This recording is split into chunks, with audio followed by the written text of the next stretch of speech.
नमस्ते दोस्तों, एक रोमांचक, भावनात्मक और रहस्यमय हिंदी कहानी प्रस्तुत है। एक राजा की 10 रानियां और उनका रहस्य। यह कहानी सत्ता, विश्वासघात, प्रेम और स्त्रियों की शक्ति के इर्द गिर्द घूमती है। एक राजा की 10 पत्नियों का राज। भाग 1, प्रतापगढ़ का वैभव। बहुत समय पहले की बात है।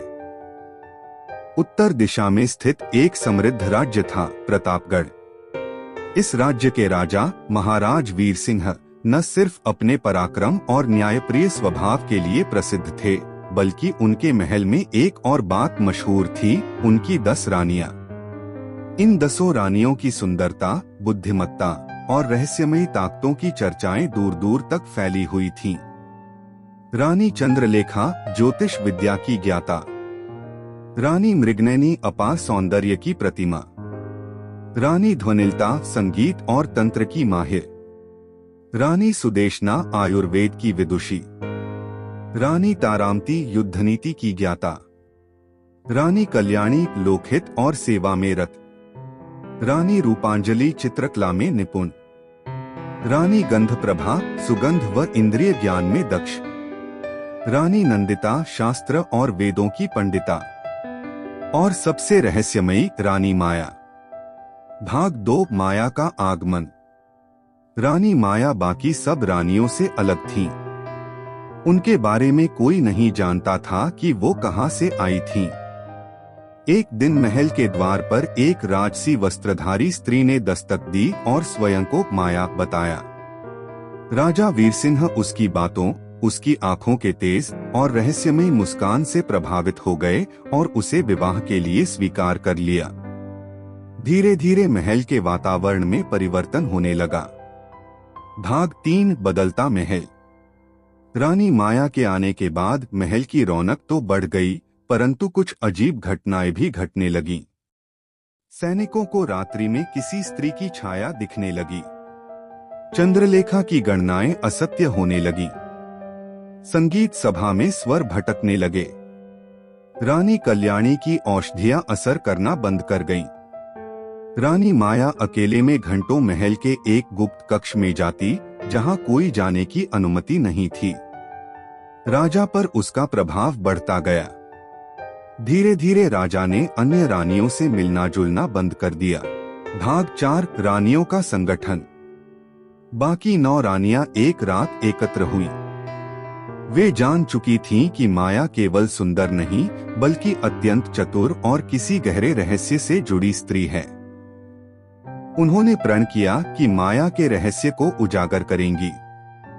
रानी चंद्रलेखा ने ज्योतिष से मार्ग निकाला, सुदेशना ने नींद की औषधि तैयार की और रूपांजलि ने गुप्त चित्रों में संदेश भेजना शुरू किया। सभी रानियां मिलकर माया के पीछे लगीं। भाग 5, गुप्त द्वार। एक रात्रि जब माया अपने गुप्त कक्ष में गई, रानी तारामती और नंदिता ने उसे चुपचाप पीछा किया। वे एक गुप्त सुरंग में घुसीं और देखा कि वहां एक प्राचीन शक्ति का यंत्र स्थापित था, जिसमें रानी माया अपनी शक्ति भर रही थी। वह स्वयं एक 10,000 साल पुरानी मायावी राक्षसी थी, जो स्त्रियों के शरीर में जन्म लेकर हर युग में किसी राज्य को अपने अधीन करती थी। माया अब राजा को अपने नियंत्रण में लेकर राज्य पर पूर्ण अधिकार चाहती थी। भाग 6, शक्ति बनाम माया। रानियां अब पीछे नहीं हटी। उन्होंने अपने अपने कौशल से नवशक्ति मंडल बनाया, एक शक्ति चक्र जिसमें प्रत्येक रानी का योगदान था। चंद्रलेखा की दिशा, मृगनयनी का सौंदर्य मोहविकर्षण, ध्वनिलता की मंत्र ध्वनि, सुदेशना की औषधि रक्षा, तारामती की रणनीति, कल्याणी का बलिदान भाव, रूपांजलि का दृश्य बंधन, गंधप्रभा की सुगंध जाल, नंदिता की वेद मंत्र शक्ति। इस चक्र के माध्यम से वे माया की शक्ति को सीमित करने में सफल हो गईं।